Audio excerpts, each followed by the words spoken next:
Go. And we are recording. Hey, everybody, welcome into a brand new episode here of the podcast. My name is Demetrius Colbert. I am the host of the podcast here. I'm here with my good friend, Lawrence Washington. Super excited to have the opportunity to spend just a few moments with him and just hang out and talk.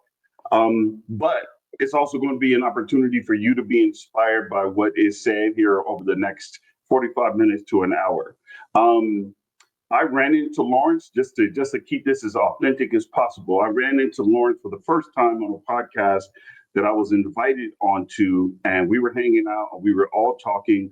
Um, and I saw him and I was like, man, I just really like this man's demeanor, right? I just like the way that he goes about doing his stuff. He's within himself, he's composed, different things along those lines. And then we had a chance to be at a men's event that he was hosting, and him and two of the other guys allowed me the opportunity to come and hang out with them and be a part of that men's event. It was a great opportunity just to sit and hang and talk, and I was excited about that. And so, man, I'm just really excited about having Lawrence here tonight because Lawrence, his whole thing is Lawrence is an inspirationalist, basically. And so, after this, of course, we're going to tell you where you can find him and how you can connect to his social media and the messages that he sends out there. But it's all positive. It's all pushing you forward. But what I want to do is I want to give you a behind the scenes look at how all of this inspiration started coming to the forefront and how he became this person, and or started to fulfill this even more, because just prior to us getting on, he was giving me some of the insight and some impetus into something that his mom had said to him, and he might share that. I don't want to share that. He might share that. But Lawrence, man, welcome. Thank you so much for being here and hanging out with me here for tonight. Tell everybody a little bit about you, wife, kids, where you from, what you do, different things along those lines. All right, man. First and foremost, man, thanks for having me, man. I don't take things like this lightly. I love being a part of conversations that's going to, empower me. It's going to push me forward. It's going to push somebody else forward. So, first and foremost, man, thank you. I'm glad to be a part of this, man. Man, you're welcome. Yeah. So, like a little bit about myself, man. I'm 38 years old, 38, man. Born and raised on the south side of Chicago. Okay. Moved to Flint, Michigan when I was 18 years old. Lived in Flint, Michigan for about 12 years before we moved here to Arizona about seven and a half years ago. Okay. Um, Grew up in a two-parent household. My mother and my father, they was married for 33 years before my mom went to heaven seven and a half years ago in 2017. I've been married for about it's going on 17 years, so 16 and a half years. It'll be 17 in August. So we've Okay. been married. I got Awesome. married when I was young. I was a baby. 20 years old, man. I was 20 years old, wasn't even thinking about the vows that I was saying out of my mouth. I was saying out of my mouth. But but God's grace is real, man. I am just an example of how God is real. God's grace is real. I believe my life has been set up to just prove to all the naysayers that God Yeah. is real. And Yeah. Amen. yeah, so me and my wife, man, we've been married since for 16 and a half years. I met her uh my second year in college. We met. I knew about her for 2 years before we met. Okay. Yeah. Her mom was actually my mom's best friend at high school. My mom Oh was wow. raised, yeah. So my mom was raised in Flint, Michigan, and then she met my father, who's from Chicago. My mom moved to Chicago and lived in Chicago, all my life pretty much. And then my father became a pastor in Flint, Michigan. Fast forward, we moved to Flint, Michigan. My mom reunited with her best friend from high school at the time. My wife's mom, uh, the wonderful Beverly Ross. She just passed away as well about Oh, wow. 2 years ago too. Okay. Okay. And Sorry to hear that. yeah, thank you. And they reunited. She was she was actually like out there in the world, and my Mm. mom brought like helped to bring her back to Christ.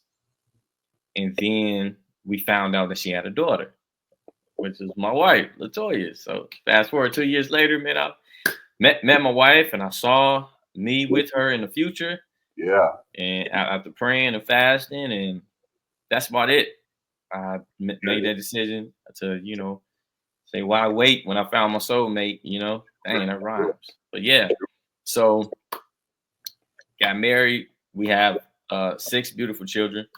Uh, God has blessed us, man, with 5 girls and 1 boy. My Awesome. son is my son is the youngest. That's the reason why we have 6. That's the main reason why we have 6. I am a very determined individual. I wanted a boy that One bad. boy, huh? I Okay. I kept trying. I kept trying. It, wasn't thinking about nothing else. I wasn't thinking about the responsibilities, all the stuff I need to have. Just wanted a boy. I'm thinking about it now. Right. Right. At Right. 38, it's like, oh Lord, I need to get my stuff together. Man. Man. But yeah, we have six children, and and as far as like who I am just a a man who just loves life. I love learning. I am obsessed with growth and development. I love purpose. I love to discover more things about myself that I didn't know before. I like to to to stay in that lane. I love just being real. I've been motivating people probably all my life, man. You know, Yeah. yeah, I had a really bad stuttering problem when I was younger, and I was so afraid to speak in front of people. But I Mm. really loved motivating people, so I got so angry at being afraid of speaking in front of people because I wanted to motivate people. So I forced myself on stage, and I started doing spoken word poetry, and I became a spoken word poetry artist for like 10 years of my life because I forced myself to do poetry that motivated people. I do Mm. motivational poetry, uh, mainly spiritual poetry, and yeah, I just love motivating people, man. I, I motivate and empower people through different ways, man. As a Yeah. professional mentor, as a behavior coach, I trained and developed other behavior coaches, working with the at-risk youth for about 15 years of Yeah. my life. Uh, I worked at the county jail. I've done prison ministry. I wrote a book. I just love to push people forward, man. That's just who I am, man. If Well, you, yeah. and that's the reason why I wanted you here, Lawrence. That's the reason why I felt like we need to have this conversation. We need to be able to help some people. We need to be able to encourage some people. And I think people just need to get a dose of you. That's all. Hmm. In some other spaces and stuff like that. You have your own spaces, as you alluded to, but I share and echo with you a lot of the stuff that you're talking about because that's who I am, right? So I'm all about, hey, how do I actually, when people encounter me, what's the thing that I want them to leave with after they encounter me? I want Hmm. them to feel, right? Like, hey, I just encountered somebody who deposited something in my life, who's ultimately going, that deposit is either a beginning, it's a middle, or it's the end of something. And it's going to allow me to flourish in some way, shape, or form, right? And it's not that I'm the end of that thing for that particular individual, but just like you said, like various different ways. So I think that it's important for people to hear from people like yourself. And so let's dive into some of the really tough things, man, that have happened, things that I've heard you say on the other podcasts and that were inspiring to me. And let's see how we can help some people because I know that the loss of your mom was really devastating to you. You had shared that, and I know that people have either lost a mom, a dad, somebody that they just love in their life and different things along those lines. Can you just talk to us a little bit about the impact of that loss, and then we'll talk about how you started to pull yourself forward after that loss. Can you just give us some insight on the impact of that loss for you? For sure. Yeah. So let me start off with just talking about my mama. Yeah. She was an amazing woman. Um, I believe that the pain of me losing her, right? It is it's only great because of how great of a mom she was.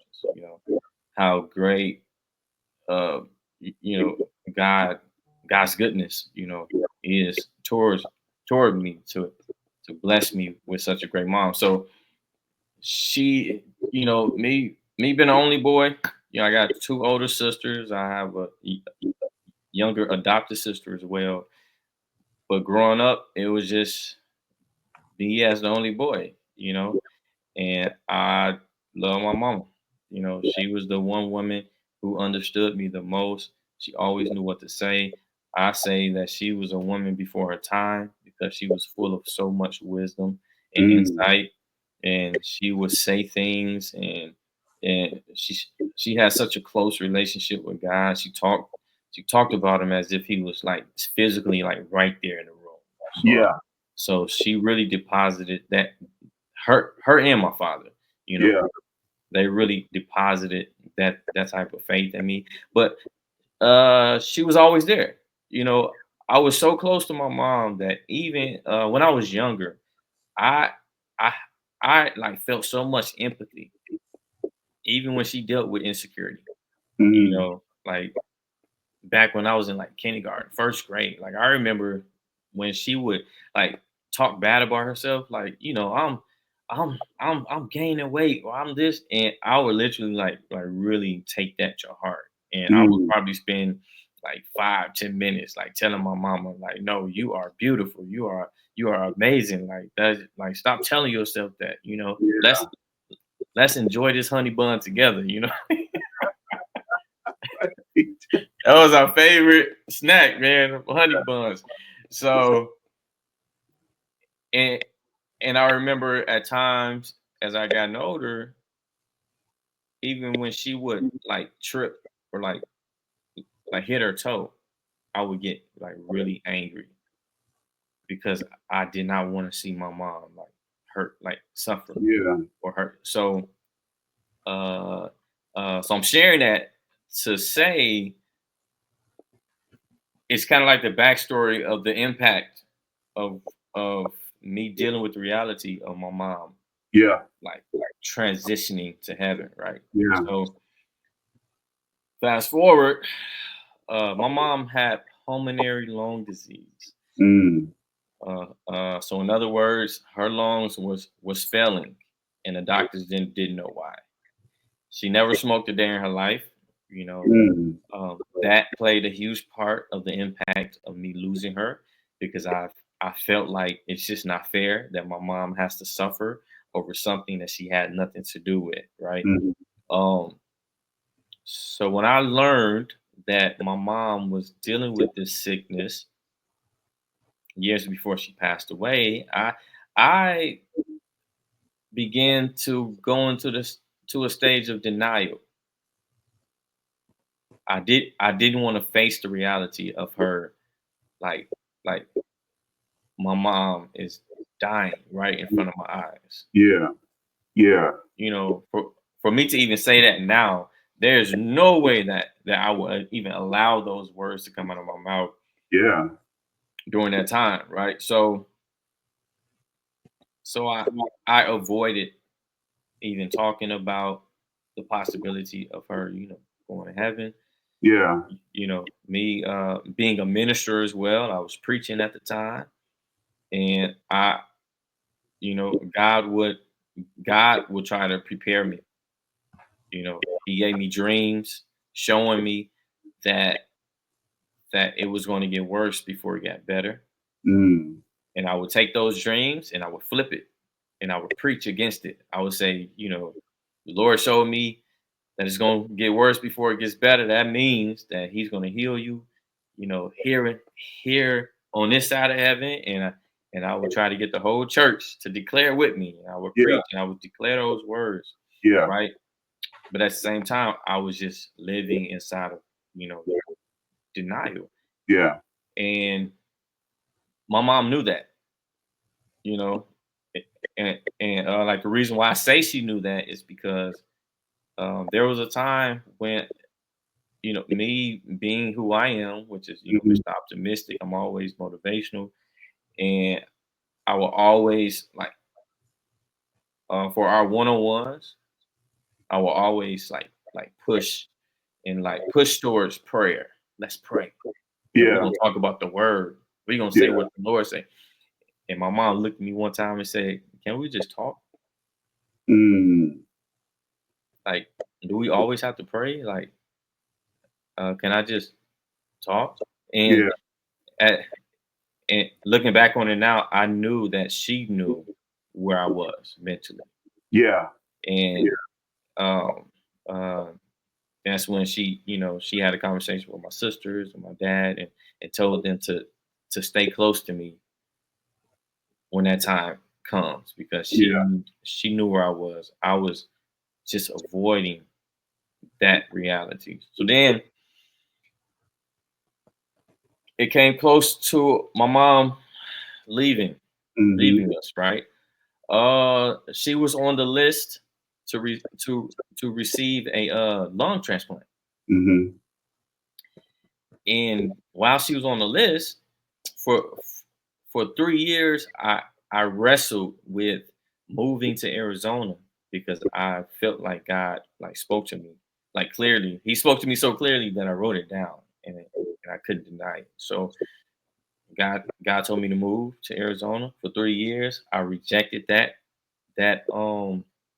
instruction, and but for 3 years I had no peace. I was preaching, I was working a full-time job, doing the things that I love. On the outside looking in, everything looked good, but I had no peace. And then I finally made the decision to move to Arizona. And my mom did she was hurt by it. Yeah. She didn't want me to leave because she knew that her time was running short. Right. But I was in denial. So I wasn't accepting. I was like, man, I'm gonna follow God. I'd rather follow God because that's what matters the most. Like Yeah. God honors our obedience over, everything else, over the Yeah. way we feel. So I made that decision just knowing that if I follow God, of course he's gonna heal my mom the way that I want him to. That was my mindset. So I gotta follow God. So I moved to Arizona in July 2017. My mom died in Mm. November 2017. And she died 1 week after they found a lung for her. Wow. They found a lung 1 week before she died. But Wow. here's the but but the devastating part, the reason why another reason why the impact was so great was because 1 week before my mom passed away, they found the lung, and then right before they sedated my mom, and after they she couldn't eat for 24 hours, for the operation. So Yeah. they drained all of her energy. She had no more strength left. And then right before they sedated her, they found out the lung was no good. Oh, wow. And the first thing that my mom said, that had all the nurses in the room crying, the first thing she said was, "Can you check the other organs to make sure they are good for the next person?" Wow. She received that devastating news after we found out. We celebrate. I FaceTime my mom. It's like, "Mama, I told you God was gonna heal you." So, All good, man. It's all so good. yeah. So Man. and Wow. Wow. so yeah. So Wow. she had no more strength after that. She never recovered. Wow. after that heartbreak, and 1 week later, my mom died. She didn't die from what the doctor said that she was going to die from, which was lung cancer. She actually died from a heart attack. She could, I mean, her heart was broken, and Man, I- and and I was here. I was in Arizona. I wow. wasn't I wasn't there for my mama, and she knew that I was going to have to live with that. She knew that I was going to take it the hardest, and I know she prayed. And then when she died, I started experiencing thoughts that I used to help other children overcome. Yeah, Thoughts, thoughts of giving up, suicidal thoughts. yeah, There, there's no way I could be beneficial like this to my wife, to my children. Like there's no way I can function as a father, as a husband, as a friend, as a son, and with this much of a heartbreak. You, yeah, yeah. 'Cause at the time, I experienced physical pain, like stomach. I felt it in my chest. I yeah, never experienced that much grief and pain and anger and strength. I was angry from the strength because before my mom died, I used to always say that if God take my mama, He might as well take me too. mm, I said that, mm, and then when she went to heaven, it was like I started experiencing a peace that surpassed my own understanding. mm, Strength, like God's word, those words that I preached, it started ministering to me. And yeah, but at the time I was angry because I'm like, I don't want sure. no strength. I don't want this strength. And I want- then I started getting angry at my mama. Like all these years she been instilling all this strength in me for this time. Like I just want my mama back. So that's what my headspace was. Yeah, And but that's when God started ministering to me. I mean, he just started. I I've heard his audible voice loud and clear. I mean, I was in my darkest moment. Like I, I I didn't care about anything. I didn't care about nothing. We yeah, were we were flying back home for my mom's funeral, and on the plane experienced the plane experienced so much turbulence. I've I've never experienced this much turbulence. Like the plane was literally like shaking, and people on the plane was like yelling and screaming, and I was sitting there just like, let's go, like yeah, I'm about to go see my mom. mm, And wow, that's what my headspace was. No, like instantly the fear of death just left because the pain was that great, and that was the start of that was the beginning of my journey towards healing. man, That was the impact. wow. Um, wow. Hmm. Now I need you to give me a minute. Um,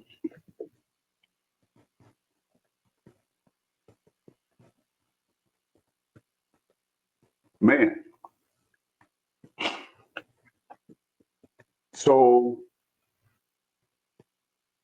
I'm just gonna say this because I want to keep this man about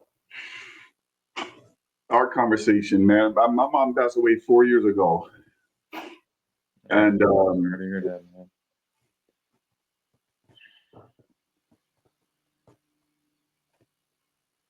Man, you brought up so much stuff in there because that feeling, I don't think people, until they experience it or they know or they have that relationship, man, that they know those feelings, the depth of those feelings. And so, first of all, I just want to say thank you for sharing that and the vulnerability. I know that's going to help somebody here, and it's okay if they're going through. Um, I'm not over mine yet, so that's real. Like I'm not. Yeah, me neither. I'm not there, right? I'm not. Uh, I still hear her voice sometimes when I'm doing something. Um, I remember a laugh or something along those lines, and so I think it's okay, but it also is a part of my reason for doing what I do. And so, man, I'm grateful for you sharing that, for sure. So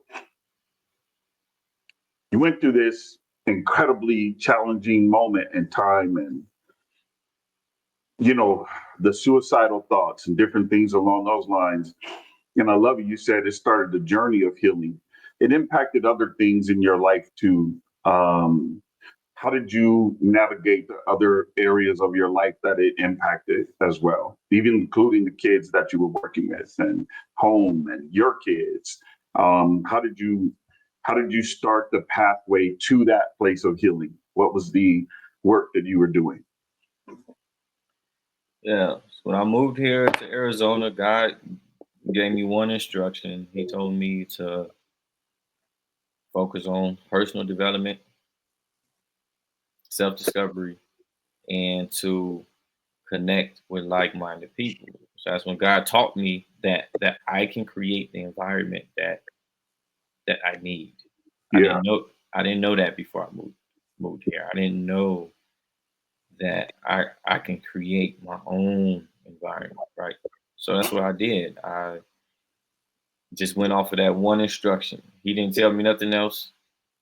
He just said just focus on. So before my mom died, I got into a personal development program.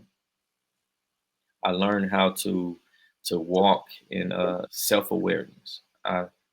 I started discovering things about myself. I started to discover why I became the person that I became, hmm, which is a person who was not vulnerable. I was not vulnerable before my mom died. okay, I, I was not this person. I hmm, was I always held in my emotions. That's why I became so good at what I did. That's why I became so good as a behavior coach. As you know, I trained other behavior coaches not to take nothing personal, right? Because yeah, I was good at bearing my emotions and not yeah, being connected to that. And for just about 30 years of my life, I was that person mm, who people got close to, but I never got too close to 'em. You know, okay, people would get close to me, but yeah, I would. So, and so my wife had to deal with that person. You know, our marriage suffered lack of intimacy. Like I was frustrated with my wife for not being affectionate and being, you know, towards me. And then I turned 30 and I went on my self discovery journey. And then I was like, wait a minute, how can she be affectionate towards somebody who's not even vulnerable, yeah, who refused to even let her in? yeah, And so during that space and time from June to November, my mom died November 17th. And during that space, I really just focused on learning me. And I learned why I became that type of person. And okay, once I learned that, I was able to instantly become free from it. mm, So I got an instant breakthrough. I learned how to place the past in the past. I learned why I decided to become that type of person. So And then I finally cried. You know, I remember like praying to God, asking God, Lord, please, like help me to cry. Like, yeah, I used to like yell at God, like, why can't I cry? Yeah. I used to try to cry and nothing would come out Wow. because I haven't even grieved from the loss of loved ones that I lost before my mom passed Yeah. away. You know, Yeah. so then when I finally cried, that's when I actually cried. Probably I think it was maybe 2 weeks before my mom died. Mm. I was sitting in the room, you know, with like other people. It's like a personal development session. Yeah. It's called Landmark, and within that session, they had us to really dig up those emotions that I've Okay. buried, and I remember crying for the first time Mm. in a long time. I I cried so hard that it was kind of like a newborn baby cry. I've never experienced myself crying like that. So, caught me off guard. But Wow. so I had a chance to tell my mama about that. And then when my mom died, I, that's that's when I was able to really heal Yeah. because by that time I was okay with just like not being okay. Okay. I didn't have to hold back Anything. anything. My emotions, I just let it out and just let it be. Right. So So uh, you became open. You became more vulnerable with your wife. You became more yeah, connected to the relationship with your wife. That ultimately led to you and your marriage then being strengthened, uh, and you being able to go from there. Um, do you think without this event that you maybe wouldn't have turned a corner? no. Well, I know without that event that I would not have recovered the way that I did. Okay. Because being vulnerable is something that you have to like redevelop it. You know, well, for me, I lost it, so I became so good at not being vulnerable that I had to redevelop the skill or the ability and the willingness to to be vulnerable again. So if if I didn't go through what I went through right before my mom passed away, I would not have recovered the Yeah. the same way. I probably would have just spent the next 30 years of my life really closed off, Yeah. really angry. Um, but instead, I was okay with like crying out to God, letting God know exactly how I feel, and that's when he started speaking to me more and started telling me more things I can do. But that really impacted my family because I think it kind of impacted my family in a good way Okay. because by this time after my mom passed away, I wasn't holding back. I was letting them know where I was, and which then it allowed me to allow them to help me heal. Yeah. That's good. That's good. So yeah, so I allowed them to support me. My children was with me on the floor in our living room, and they all was embracing daddy as I cried like a baby. Like Mm, like I believe that brought us closer, right? That yeah. showed them, you know, that it's okay to be human. Yeah. You know, it's okay to be human, Yeah. and but it's not okay to give up. So I Man, think that was the message. I love that. It's not okay to give up. I'm going to use that as a transition point for us right now and talk about the inspiration that you do. Lawrence J. Inspired. That's what it is, right? Hmm. It's this is who you are. This is what you do. So inspiration, man. Talk to people about that. Tell people about inspiration for you and why it matters for them in their lives. Yeah, I think an inspiration to me, I think it just starts with just having a really uh, a real authentic relationship with the person that created you. Mm. I ain't talking about your mom and daddy. I'm talking about I'm talking about with God, right? The Our creator, right? Learn what helped me even endure the darkest moment of my life was really establishing a real close, authentic relationship with God. When I gave my life to Christ, when I was in college, on campus, I spent weeks, months, and just learning about God, Yeah. studying His behavior, studying how He dealt with His children, how Yeah. His children dealt with Him, right? And during that time, I developed such a strong anchor in just Him, right? So uh, that's first and foremost, and then Sure. secondly is with yourself, like knowing who you are, allowing God to help you know more of who you are, knowing your purpose, knowing why you are here, right?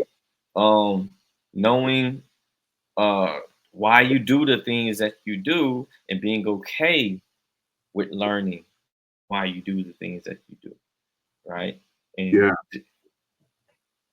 and just walking in that discovery of yourself, learning how to, have mercy with yourself, how to have Yeah. grace, how to love yourself, because from that causes you to just be able to impact others, Man. you know. So yeah. Well, first of all, let me say this to you. I really love that, man, because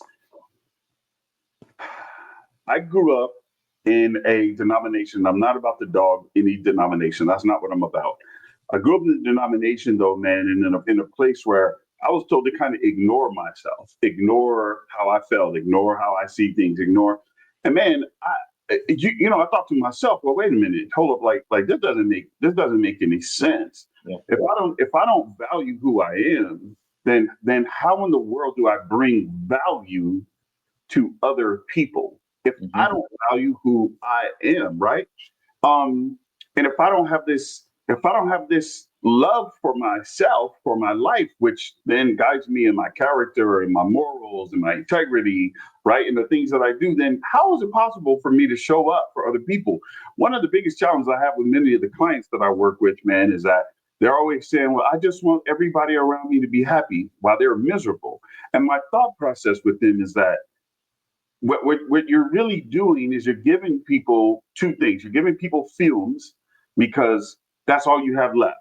And you're giving them a presentation of something that's not real because you haven't cultivated that acceptance and love for you and that God loves you just like you are, that you're blessed, right? That you're a formidable person, that you have something to lend, that you belong in rooms that you're in, that you deserve for somebody to see you, somebody to hear you, all these kind of things. And so I wasn't taught that, man, like around my faith. And so I stepped away too, kind of in 2015, man. I actually stepped away from pastoring, period.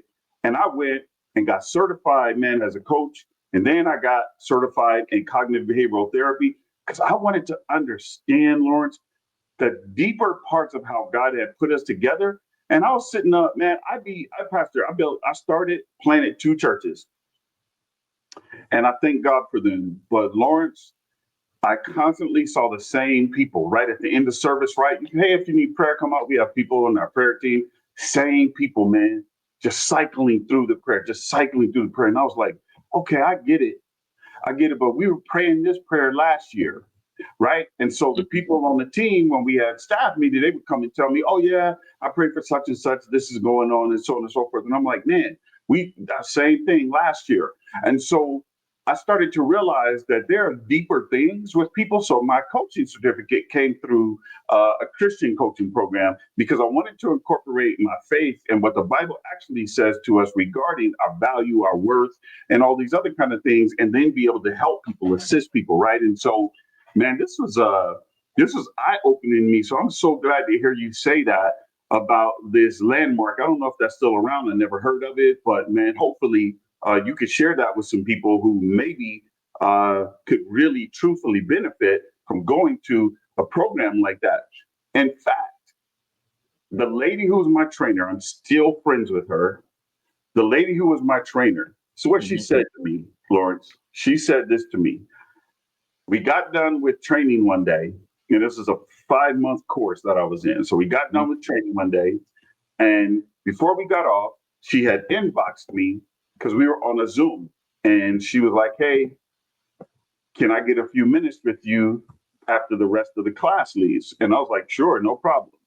And man, when everybody else got off or whatever, she looked at me right in my face, and she kind of like just read my mail, and she was like, there's deeper things in you. God's not done with you in this space. And she said, what you're doing here, you need to take back and then put that back into the people.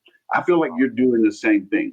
I feel like, in fact, there was a question that I had on here. And so I'll ask it to you because I was getting ready to say it, but I'll ask it to you. When you look back at all of this, do you feel like all of this was just a part of the greater purpose that God had for your life? Can you see that now? Do you see that? Do you feel that way? Like all of this stuff that I walked through, that I went through, the stuff even with my mom, God had this thing that He was trying to move Lawrence to, so that when people encountered him, uh, they would get the best of him. I just started seeing it about a month ago. I'm 38 years old. I just started seeing it for about a month ago. It's like Man, you got to talk about that. Talk it about it just clicked. Like I instantly like transformed from just always being in that space of feeling like I'm j- I'm just not where I should be. it. Always in that space like I'm just not where I should be. And it's only because, God shows us a vision. What's a vision? A vision is simply a picture of the future. Yeah. So, but that vision, when he shows us the vision, just like he showed, Joseph, right? He showed Joseph a vision before Joseph was developed Yeah. mentally. So when you show that, when we receive that vision and we're not fully developed or just mature enough, we for me, I was always in that space of just, yeah, like I'm doing things in life, right? I'm coaching my son's basketball team. That's something I always wanted to do, right? I'm uh I'm working a transition from being a GM for a leadership company because I was working like a lot, but I was spending more time outside, away from home than I was at home. So I Mm, transitioned. So now I'm at a job right now. I took a huge pay cut, but hmm. I get to work from home 3 weeks out the month. Um, so I'm at home more. I'm spending Yeah. time more. I'm available. I got time to really build my life from within now, right? Sure. Uh, Sure. I get to learn how to be a general manager at home, you know. Mm, So, but even during that, before a month ago, I was always just uneasy. Like I was so down on myself. Like you should be somewhere. You should be further. Yeah. You're in your late 30s. You should be doing this. You should be doing that. And robbing myself from embracing where I'm at. Yeah. It's like a month ago, it just clicked. Like, wait a minute, I'm right where I'm Where you're supposed to be. supposed to be. I'm right on track. Like, what are you doing? Like, go to sleep at night. You know, Yeah, man. like enjoy. Sit down somewhere. Go sit in the sauna. So, just embrace where you're at. Like, I'm on the journey, the path. So I just got that, man, just a month ago. It just clicked, man. I believe it came from just always being in proximity of like-minded people. Sure. Being a part of a church that is all about, thriving, Thrive City Church. So just like being a part of a community, being active in the children's ministry, I get a chance to teach first through fifth graders, like teach them Right. about Jesus, and like these kids are giving their life to Jesus, man, like right there on the spot. Like, I want to know more. Like, I want to follow Jesus. So I it's love like, yeah. So just being active and just doing the things that God put in my heart to do, knowing that at the same time my mind was still struggling, but eventually it just clicked, man. I just yeah, it. just Man, clicked. I love that. I love that. Um, Here's a question I have for you. A couple of more questions before we wrap up. What would you tell your younger self from what you've experienced today? What would be the thing you would look back and tell the younger Lawrence? If he was sitting on this podcast with us, what would you say? Mm.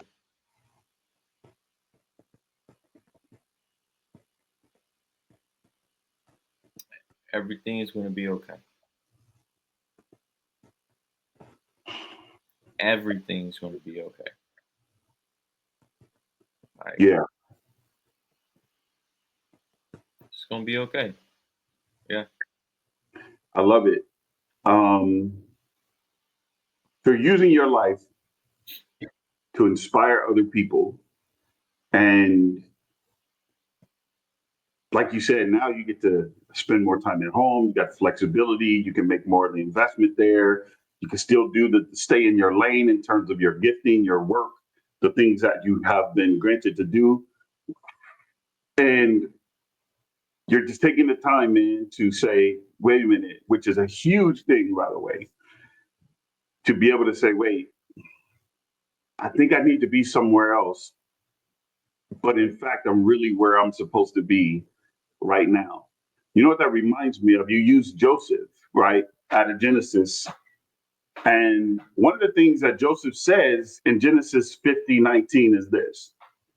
We love to quote Genesis 50:20, where he says, what you all meant for evil, God meant for good. But we gloss over verse 19.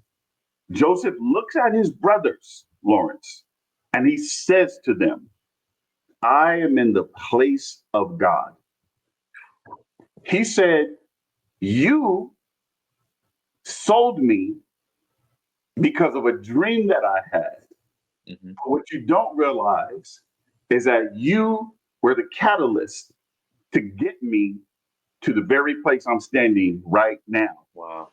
He says to them, I am in the place of God. In other words, everything that I went through, you selling me going to prison, me coming out of prison, me being accused, going back to prison, coming out, giving the word of the Lord to the king, and then being released again for a new word that I was able to give him, and then being put over the entire land above the people who are native to this land, and I am not. You have put me in, he says to them, he says, oh no, see, there's no bitterness toward me. I'm not interested in harming you because I'm in the place where God wants me to be. Wow. Wow. I think this is such a powerful thing, man. And that's what I'm hearing you say. So for those of you who are watching, I want to I want to share this with you, or who watched, wherever you caught us in this particular episode. If you missed any part of this, we started with Lawrence's story, who he was, his move from Chicago to Flint, Michigan to Arizona, the subsequent loss of his mother, his challenges that he went through, the emotional challenges, which got me, the weight of them, they got me. His ability to then rise from that, his own personal internal work, because that's what he did. He did internal work. He went to a thing called Landmark. He got the work done. He discovered himself, his value. Not that God in any way, shape, or form wasn't speaking that value to him, but it was a value that he had to see and walk out every day. That he was like, hey, how do I practically put this out here? Spiritually, he had it down pat because he was like, I pray, I believe, I trust. It's us recognizing every day when we look at ourselves in the mirror, like, hey, listen, I belong. I'm valued, and there's a space for me. There's a place for me in the earth, and I think this is a beautiful thing. And so now we've gotten to a place where he was talking about the fact that he's exactly where he's supposed to be. There are those of you who are watching this, and you're thinking to yourself, am I where I'm supposed to be? This is the last thing I want you to share with everybody, Lawrence. If they don't believe that they are, what advice would you give? If you don't believe that you are at the place that you are supposed to be, I would tell them that they can choose to believe that, or you can choose to believe the opposite, right? God is not going to override your belief system. He won't, right? So I would say to a person that let's like really look at the reason why you believe that. Yeah. And I would help them dig into the reason why. And then once we discover what that reason is, we can throw it right back to where it came from. And then we can move forward just like God created us to do. God created us to be like him, right? He created us in his image and after his own likeness. And then he showed us what that looks like in Genesis chapter 1. In the first verse, it says, in the beginning, God created. God created. So I would tell a person like that, let's actually recreate. Let's recreate from a place of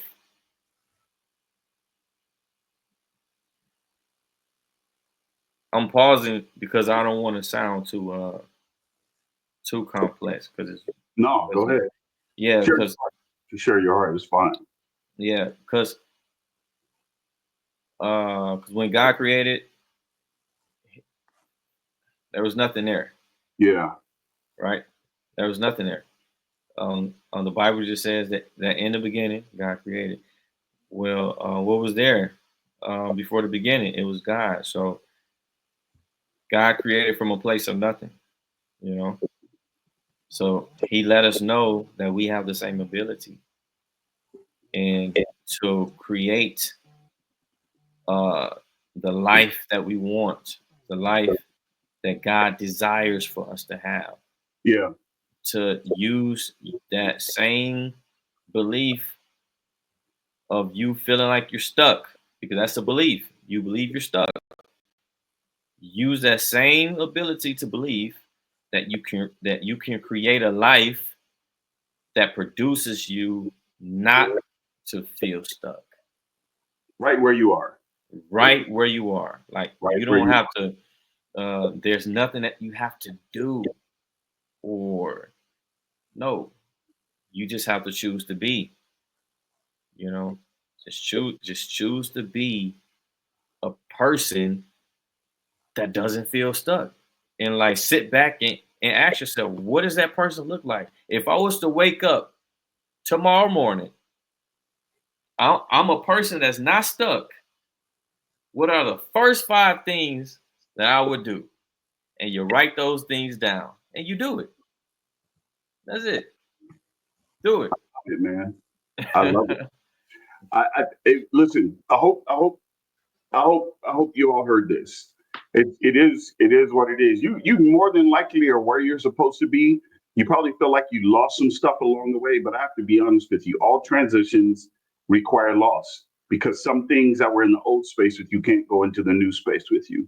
And basically, what Lawrence has said to you is this: is where you are, cultivate it. Just simply cultivate it, develop it, build it, grow from it. Let it be something that allows you to be able to step into life in a strong way and recognize that, you're probably either exactly where you need to be or not very far off from where it is that you're supposed to be. Any of the adjustments and changes, do them now. That's what this season will be for.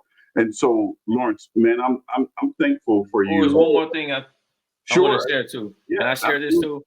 Absolutely. It's because I actually just got this during our leadership training with that church. So Yeah. I just got this breakthrough and I got to share it. So I think Yeah. it's going to help somebody.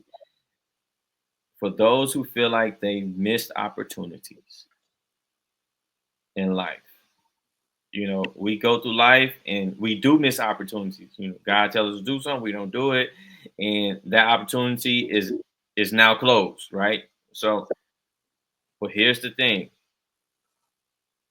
it's okay. Mm. It's okay if we miss. We're if if God is our Father, if He's our Creator, right? Even if we missed opportunities, it's okay. Why? Because opportunities never stop. They never stop coming. As as long as we keep living, focus on the opportunity that's right in front of you. I love it. And and then if you miss those, guess what? When you wake up tomorrow, We got a brand new opportunity. you got another opportunity to Yeah, focus on, right? So yeah, just it's okay. man, I love that so much. Thank you for being who you are. Thank you for your authenticity. Thank you for living the life that you do. Thank you for impacting the people that you do, for encouraging the people that you do. Do me a favor, tell people how they can connect with you on social media and connect with your inspirational information that you give out. And he did some spoken word at the men's event. So you might Yeah. want to ask Lawrence, y'all. Y'all might want to ask Lawrence if you have an event, if he would come and do some spoken word for you. But tell people how they can connect with you, man. Yeah, most definitely. Man. If y'all want me to do some spoken word poetry, I would love to do it because I really feel like at this point in my life, that is something that's been knocking at the door of my heart to start back doing it because that's a part of my healing journey. Yeah, I feel like I have to do it. This is like my life depends on it, right?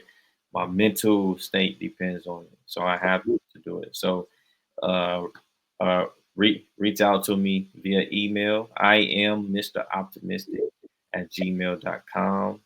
Um, Follow me on Instagram, Lawrence WJ Inspires. Lawrence WJ Inspires on Instagram as as well as on TikTok as well. Facebook, Lawrence Washington Jr. I yeah, I'm about to start back. Well, I've started back, posting more, but I mainly post a lot on my stories. So follow me on Instagram so that you can get some type of inspiration. I am really heavy in the lane of in empowering fathers now. I I want to create a fit fathers club, where fathers are really focused on developing themselves mentally, spiritually, as well as physically, right? So that we can continue to lead the way that God has called us to lead. So yeah, follow me, reach out to me, and let's connect and let's just build together. Awesome. I appreciate you, man. Thank you so much. Once again, hey, for those of you who are hanging out with us, I posted this on both of my channels. So you can catch us on Belonging Life.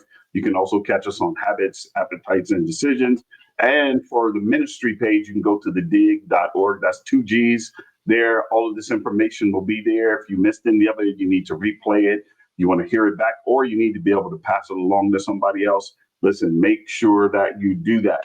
My name is Demetrius Colbert. And again, I'm the host of this podcast. I'd like for you as well to take the opportunity to follow me on TikTok. You can find me there, Demetrius.Colbert, right? And Belonging Life Bible Study. You can also find me and the same name on Instagram. And again, as I gave you my website now for my coaching, just go to DemetriusColbert.com. All this stuff will be in the link of the show. And I'm looking forward to having an opportunity to connect with you all. Lawrence, I appreciate you, man. You Thanks for are having me, man. Appreciate you. amazing man of God. And I'm excited for your future and the future. And this won't be the last time, man, that we sit down and chop it up and connect and encourage people. So thank you so much for being here. I appreciate you, man. I really do.